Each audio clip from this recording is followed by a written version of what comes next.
Ang bagong scooter na ito ay isa sa pinakamalakas at in-demand na scooter sa market ngayon. Isa ito sa may posisyon na matatawag nating top of the line ng Yamaha. Naging popular ito dahil na rin sa taglay nitong sporty, modern looks na may pagka-edgy design. Ang motor na ito ay sinadyang buuhin na may pinagsamang sporty scooter at pangkarira na datingan. Welcome ulit sa ating panibagong video. Bago tayo magpatuloy, kung bago ka pa lang sa channel ko ay huwag kalimutan na mag-subscribe. Pakihit na rin ang notification bell icon para lagi kang updated sa ating mga bagong video upload. Isama mo na ring pindutin ang like button bilang suporta sa ating munting channel at huwag ding kalimutang i-follow ang ating Facebook page. At sa mga nakasubscribe na, maraming salamat sa walang sawang pagsuporta.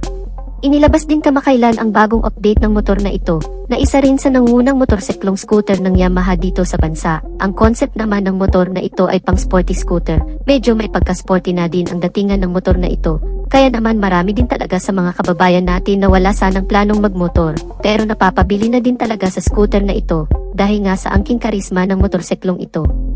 Ngayong 2023 ay inilabas ang bagong modelo ng Yamaha Aerox na kung mapapansin agad natin ay may pagbabago naman talaga ang external design. Meron na itong new looks, new design sa kanyang mga color variation, with new generation decals or sticker design na sinasabay na sa makabagong henerasyon natin ngayon at tinatarget ang mga kabataan sa kapanahunan natin ngayon. Isang napakagandang color combination na malamig sa mata at pangyong professionals talaga ang datingan. At kung susuriin natin ang overall engine specification ng scooter na ito, ay andyan pa din naman ang overall engine specs na powered by 155 cubic centimeter engine displacement, naka 4-stroke single cylinder, single overhead cam, at naka 4 valves na ang makina nito. At syempre isa sa nagpapaganda sa makina ng Yamaha ay ang kanyang Blue Core technology, na kung saan tinutulungan ito na mas mapalakas at mas mapaganda ang performance ng makina. Ito rin ang dahilan kung bakit napakatipid ang pagkonsumo sa gasolina ng motorsiklong ito. At syempre hindi pa rin mawawala ang VVA o Variable Valve Actuation. Ito rin ang dahilan kung bakit na-maintain ng motor na ito ang fuel consumption na nakasaad sa mesmong detalye nito. Masabak mo man ito sa paahon, malulubak o city riding, ay parihong-pariho lang din ang ikokonsumo sa gasolina nito. At isa rin sa nagagawa ng Variable Valve Actuation ay ang pagpapalakas ng engine performance sa balansing pagkonsumo ng gasolina. Naka-liquid cool type din ang cooling system nito, kaya mas tumatagal at mas agresibong gamitin sa mga long ride dahil sa naka-liquid cool type na ang cooling system nito. Meron naman itong compression ratio na 11.6:1. Napakaganda talaga ng performance ng Yamaha Aerox. Isa din talaga ang scooter na ito na nagustuhan ng ating mga riders dito sa ating bansa. Dahil pagdating naman sa maximum power nito, ito ay may 15.1 horsepower at 8,000 revolution per minute. Habang ang maximum torque naman nito ay nasa 13.9 Newton-meter of torque at 6,500 revolution per minute. At ang average top speed naman ng scooter na ito ay pumapalo sa 118 to 124 km per hour. So overall ay wala namang nabago sa engine specs, performance at sa overall details ng makina nito. At bukod pa dyan, ito rin ay may fuel tank capacity na 5.5 liters na kayang kumonsumo ang 1 litro ng gasolina sa 40 to 45 kilometers. At para naman sa iba pang features ng scooter na ito, pagdating sa kanyang braking system, ay naka-drum brake sa likod at naka-single disc with piston caliper naman sa unahan at equipped ito ng anti-lock braking system. Regarding naman sa lighting system nito, from headlight, daytime running light at brake light, ay naka-LED na lahat, maliban na lang sa turn signal lights nito na naka-bulb type pa lang.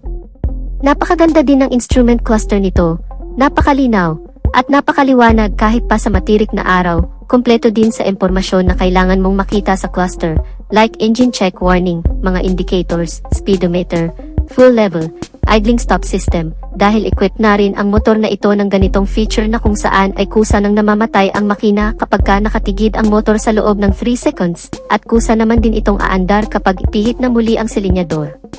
Syempre ang pinaka-purpose nito ay para mas makatipid pa sa fuel consumption.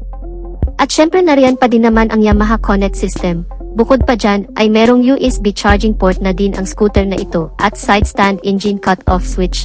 Andyan din ang keyless system na kung saan ay very secured na din talaga sa kung may magbabalak na nakawin ang motor dahil hindi ito basta-basta mapapagana ang ignition kapag wala ang remote o transmitter key sa mas malapit na part na kung saan madetect ng scooter na ito. Mapunta naman tayo sa kanyang suspensions. Naka-telescopic fork ang suspension nito sa unahan at naka-dual shock absorber naman ang sa likod. Naka-alloy wheel mags na rin ito. Ang sukat naman ng kanyang gulong ay 110/80R14 sa harap, 140/70R14 naman sa likod at naka-tubeless na rin ang tire ng scooter na ito.